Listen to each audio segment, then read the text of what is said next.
그것이 하나님을 따라가고 닮아가기 위하여 이 새벽에도 주님 앞에 나왔나이다. 주여 말씀하시고 저희를 듣고 순종하는 삶을 살아내게 하여 주옵소서.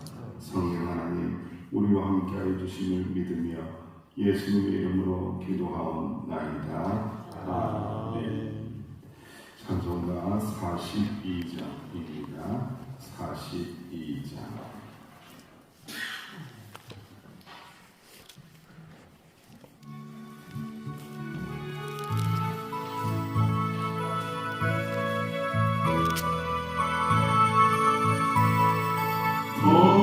거룩한 주님께 예배를 드리세.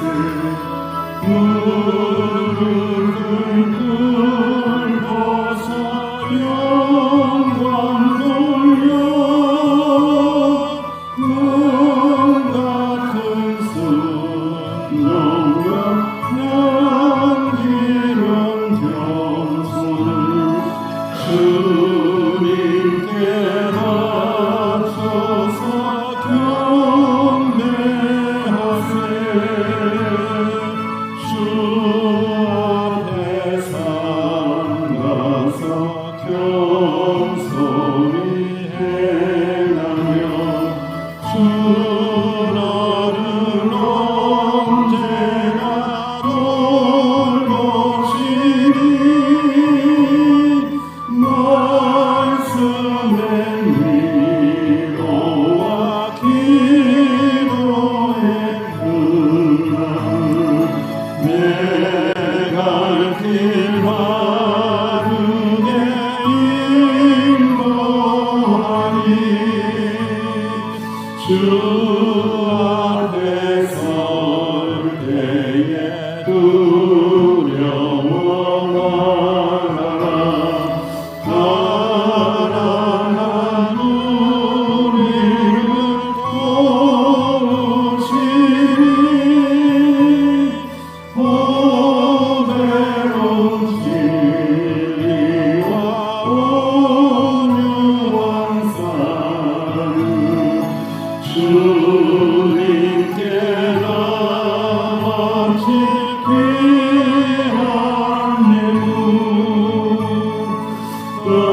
떨면서 바치는 이 작은 예물로 주님을 귀하게 받으시니 어둠만 지나고 새 아침 맞으니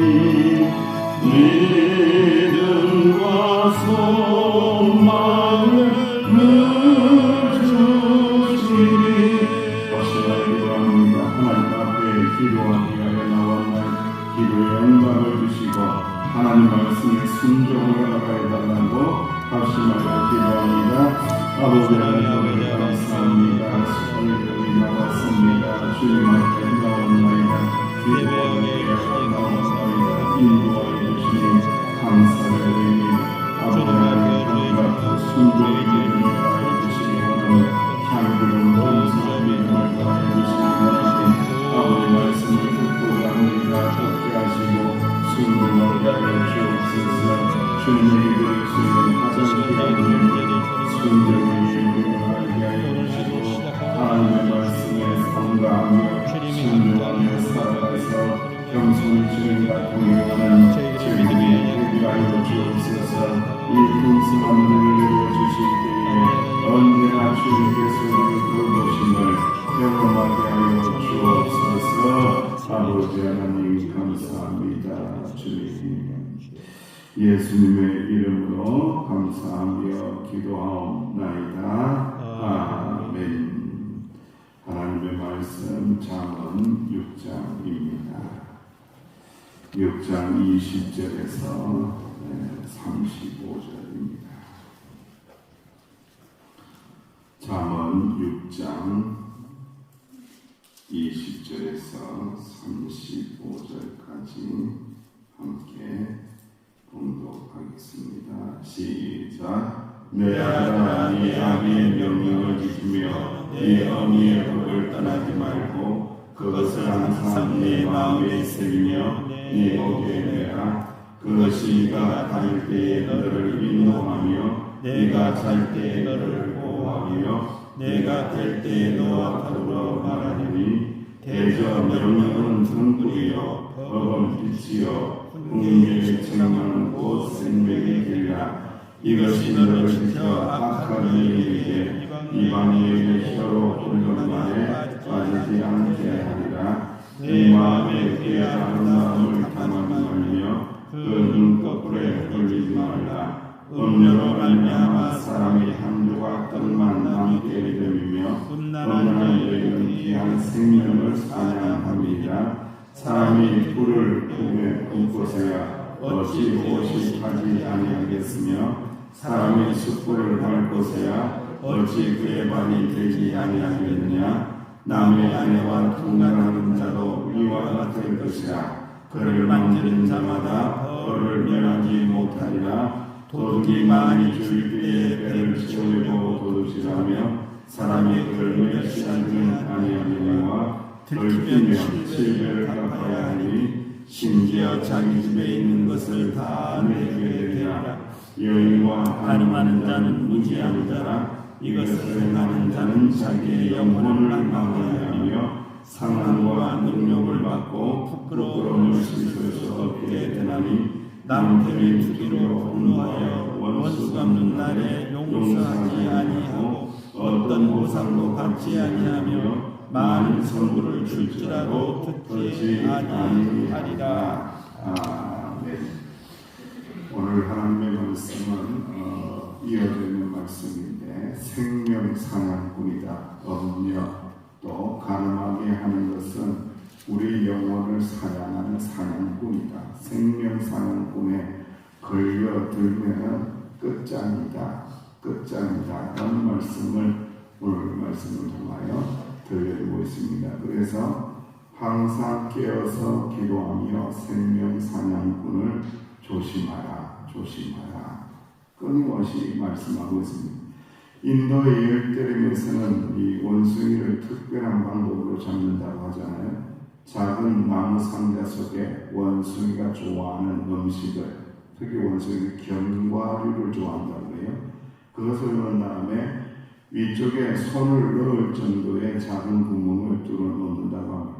그러면 이 견과류를 움켜쥔 원숭이는 구멍에서 손을 빼지 못한대요. 왜? 손을 잡는 젖이 주먹이 쥐어지기 때문에 이렇게 들어갔다가 손을 이렇게 쥐으니까 빠져나옵니까? 못 나옵니까? 못 빠져나오는 거예요. 그래서 이 사냥꾼들에게 잡혀가게 되는데 이것을 이제 사냥꾼이 알고 있는 거죠. 원숭이는 손에 들어온 것은 놓지 않는데 이걸 이제 풀지 않는다는, 이게 습성이라는 거예요. 습관대로 자기들은 딱 잡으면 이건 내 거야. 이거 내가 먹을 거야. 절대 손을 안 푼다는 거예요. 안 먹을 거야 하고 풀면은 사는 거에 죽는 거예요. 사는 거죠. 그런데 죽을지 살지도 모르고 그저 눈앞에 보이는 먹을 것, 요거 욕망, 욕심 요거 때문에 꼭 붙잡고 있으면서 있을 때에 사냥꾼에게 잡혀가서 그렇게 된다는 거예요. 원숭이를 비웃을 일이 아니죠, 여러분들. 우리 인생은요, 원숭이보다 더 못할 때도 있다라는 거예요. 우리도 때때로 똑같은 어리석음을 저지릅니다. 어제도 이제 욕구 삼행대를 이야기했죠. 욕시 삼행대를 이야기했어요. 욕망, 욕심, 욕구. 이거하고 우리가 동거하면서 살면서 절제도 안 되고 분별이 안 되어서 우리의 생명에 해가 오는데도 불구하고 끝끝내 내가 잡고 있는 것, 내가 먹고 싶은 것, 내가 가지고 싶은 것, 내가 하고 싶은 것, 그걸 움켜쥐고는 놓지를 않는다는 거예요. 놓지를 못한다는 거예요. 그래서 결국은 사망의 엄침한 골짜기로 떨어진다는 거죠. 우리가 마음의 시선을 조금만 하늘로 높이면 영적인 시선을 열어서 하나님을 보고 또 하나님의 말씀을 기억해낸다라면 움켜진 손을 어떻게 할 수 있다고요? 풀 수 있다는 거예요. 이게 쉬운 듯한데 쉬울까요? 어려울까요? 참 어려운 거예요. 근데 이걸 딱 넘는 순간 자유를 누리게 되고 평안을 누리게 되는데 끝까지 자기 욕심에 이것을 끝까지 붙들고 산다는 거예요, 인생. 그래서 결국은 헛된 인생으로 끝난다는 생명사냥꾼에 대한 이야기, 물론 우리하고는 별로 관계가 없을 거야 이렇게 생각할지 모르겠지만 다윗이 나 유혹받을 거야, 나 미혹받을 거야, 솔로몬이 나는 부인을 700명 가질 거야, 300명 가질 거야 이렇게 작정하고 산 일이 없어요. 여러분. 살다 보니까 흘러가다 보니까 실수하다 보니까 한 명이 두 명이 되고 두 명이 세 명이 되고 많기 많아 700명이 되고 300명이 되고 여러분 너무 많아서도 어떻게 사는지 모르겠지만 하여튼 간에 너무 많은 거예요. 그러니까 이게 끝이 없는 인간의 욕구와 욕망은 끝이 없다라는 거예요. 지혜자는 사람의 생명을 사냥하는 엄란한 여인을 조심해야 돼요. 엄란한 남자를 조심하는 것도 똑같아요, 여러분들. 제가 그런 재미있는 이야기를 들었어요. 사실은 이제 성경이 나오는 이야기는 아니지만은 그럼에도 불구하고 우리가 남자나 형제나 자매님은 기다가 들어입니다. 왜 그렇게 사람들이 특별히 남자들이 바람을 피우느냐? 왜 그렇게 외도를 하느냐? 하는 거죠.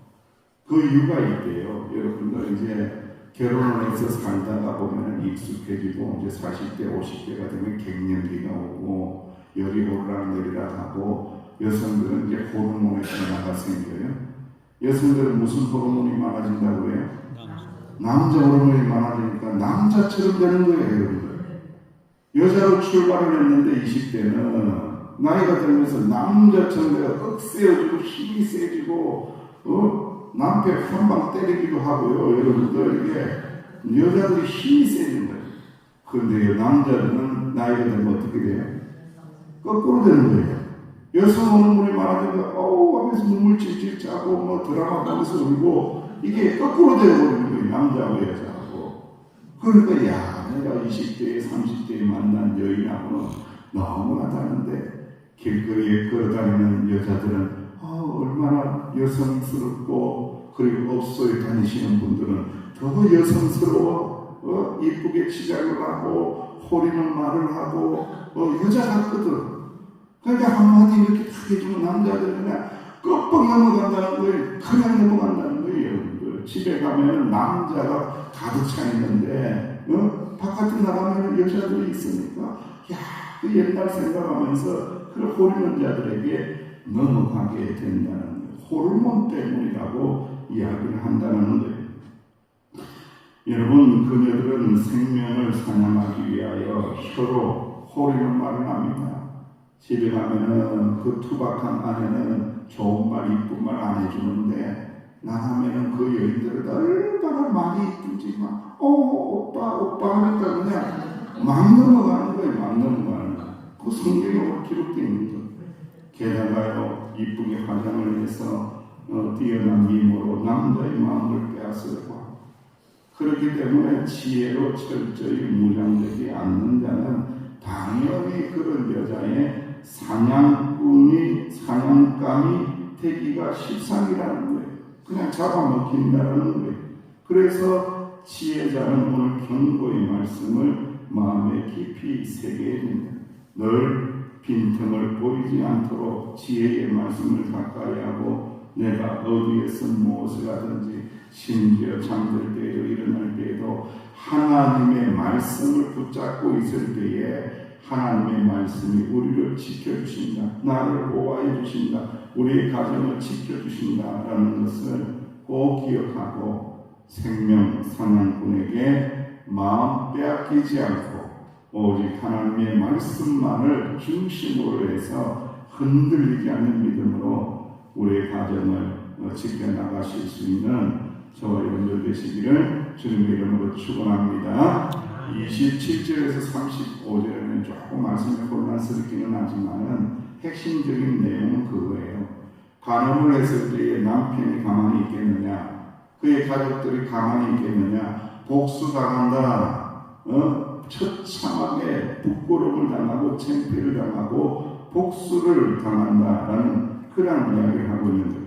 불을 품으면은 어떻게 된다고요? 옷이 타고 숯불을 밟으면은 발이 어떻게 돼요? 그렇죠, 되죠. 뜨거운 맛을 보게 된다라는 것을 말씀하면서 반드시 벌을 받는다는 것. 어떤 분들은 그렇게 이야기해요. 메시지에 확 나와요. 아이고, 우리 아내도 사랑하지만 그 여자도 사랑해요. 이렇게 이야기해요. 사랑이 죄가 있나요? 이렇게 이야기해요. 내가 사랑의 마음을 가지고 싶어서 가져가요. 만나보니까 사랑이 생기던데요. 우리 아내도 사랑해요. 그 여자도 사랑해요. 저 여자도 사랑해요. 사랑의 마음을 주는데 어떻게 해요? 이렇게 이야기해요. 쏘는 거예요. 쏘아 넘어가는 거죠, 여러분들. 사랑이 아니라 그것은 하나님과 사람 앞에서 부끄러워야 해야 할 뭐예요? 범죄행위라는 거죠, 범죄행위. 그런데 사랑하는 허울로, 사랑이라는 허울로 덮어봤자 소용이 없다라는 겁니다. 분노의 불을 품어봤자 아무 소용이 없다는 거. 다 태워지는 거예요. 복수를 받게 되고 또 아내의 복수를 받게 되고 상처가 생기게 되고 이건 그야말로 끝장으로 가는 멸망으로 가는 지름길이다라는 것을 알게 하신다는 거예요. 그래서 우리가 새벽마다 말씀을 묵상해야 될 이유가 바로 거기에 있고 매일매일 하나님의 말씀을 기록하고 쓰고 읽어야 될 이유가 바로 거기에 있는 거예요. 왜? 그렇지 않으면 세상에 둥둥 떠내려가요. 하나님의 말씀을 붙잡지 않으면 세상의 탕류에 세상의 물결에 자꾸 떠내려가게 되는 거예요. 그 미혹에 넘어질 수밖에 없다라는 거예요. 그래서 하나님의 말씀을 붙들라는 거예요. 여러분 예전에 이제 TV를 많이 보면은 TV를 무슨 상자라고 그랬어요? 바보 상자라고. 아무 이야기들 뭐합니까? TV에 좋은 게 많이 나오는데 옛날에 채널이 3개밖에 없었을 때가 있었잖아요. 그죠? 근데 채널이 요즘에 얼마나 많은지 막 돌리면 막 몇백 개가 나오잖아요. 바보 상자라고 하는데도 그거 보고 있잖아요. 하나님의 말씀은 지혜의 상자, 지혜의 상자가 되고 우리에게는 여호와를 경외하는 법을 가르치며 은혜롭게 살아가는 법을 가르치는 지혜의 상자이다. 말씀을 읽어야 된다. 말씀을 붙잡아야 된다. 그렇지 않으면 세상에 떨어내려가는 어리석은 자다. 어리석은 자가 된다. 지혜로운 자가 되고 여호와를 경외하는 자가 되기 위해서는 말씀을 열고 말씀을 통하여 은혜를 받고 영의 눈을 열고 분별하면서 살아갈 때에 우리는 은총의 사람이 된다는 것을 꼭 기억하시기를 간절히 원합니다. 미국의 유명한 목사님이죠. 존 맥스웰이라는 목사가 있는데 이 양반이 오하이오에서 목회를 했어요. 그런데 그가 사냥꾼으로 유명한 교우와 함께 이렇게 고속도로를 같이 달리게 되었어요. 그래서 같이 달리면서 이런 이야기 저런 이야기 나는데 사냥꾼하고 같이 이 차를 타고 달리면서 그 사냥꾼의 특별한 면을 발견했다는 거예요. 아주 빠른 속도로 차가 지나가는데 사냥꾼이 저기 목사님 저기 다람쥐가 있어요. 응? 보려고 하니까 지나갔어요? 지나간 거예요. 그 사냥꾼은 다람쥐를 본 거예요. 나는 안 보이는데 목사님 저기를 보세요. 오리가 2마리가 있어요. 보려고 했더니 쑥 지나. 오리 어디 있어? 지나갔어요. 여전히 보지 못하는. 목사님 사슴을 보세요. 토끼가 지나갔습니다. 목적지에 이르기까지 이 사냥꾼 교우는 끊임없이 무엇만 쳐다보고 있는 거죠? 짐승들, 잡아야 될 사냥감들만 계속해서 보고 있는 거예요. 근데 목사님은 그렇게 관심이 없어? 그러니까 보일 리가 있나? 아무것도 안 보인다는 거예요. 같은 길을, 같은 차를 타고 가도 사냥꾼은 사냥감을 보고 목회자는 다른 것을 본다라는 거죠. 이게 참 우리에게는 신기한 거예요. 그래서 우리에게 말씀하시기를 믿음이라는 거 히브리서에서 11장에서 믿음이라는 게 뭔지 아느냐? 바라는 것들의 실상이다. 보지 못하는 것들의 뭐라고요? 증거이다. 믿음을 가지면 어떻게 된다고요? 바라는 것들이 달라진다는 거예요. 믿음을 가지면 보이는 게 달라진다는 거예요. 분별하게 된다는 거예요. 믿음이 없으니까 보지 못하고, 믿음이 없으니까 분별하지 못하고, 믿음이 없으니까 하나님을 믿는 믿음이 있으면 분별이 되는데, 이게 사망의 길인지 이게 생명의 길인지 분별이 되는데, 이게 은혜의 길인지 이게 은혜롭지 않은 길인지가 분별이 되는데 믿음이 없으니까 이렇게 된다고 말씀하는 거예요. 믿음이 있으면 분별할 수 있다. 믿음이 있으면 제대로 된 소망을 가질 수 있다. 믿음이 있으면 하나님의 나라를 볼 수 있다. 믿음이 있으면 거룩한 삶을 살 수 있다. 할렐루야. 이 새벽에 말씀을 붙잡으시고 생명사냥꾼에게 절대로 걸려들면 안 된다. 오직 하나님의 말씀의 지혜를 가지고 분별력을 가지고 은혜롭게 지혜롭게 믿음의 가정을 잘 꾸려나가시고 우리 교회를 아름답게 세워가시는 저와 여러분들 되시기를 주님의 이름으로 축원합니다. 축원합니다. 아버지 하나님, 믿음의 눈으로 분별하고 믿음의 눈으로 바라보며 살 때에 예수님 따라가고 예수님 닮아가는 저희들이 되게 하여 주시고 우리의 새롭한 생명을 누리는 사냥꾼들에게서 올무에게서 벗어날 수 있도록 지혜를 더하여 주옵소서. 우리 사랑하시는 성도님들을 지켜주실 줄 믿사오고 예수님의 이름으로 기도하옵나이다. 아멘. 영적인 분별력이 있게 달라고 기도하시고 연약한 지체들을 위하여 교회의 도움을 위하여 오늘도 수요 기도회를 위하여 기도하십니다.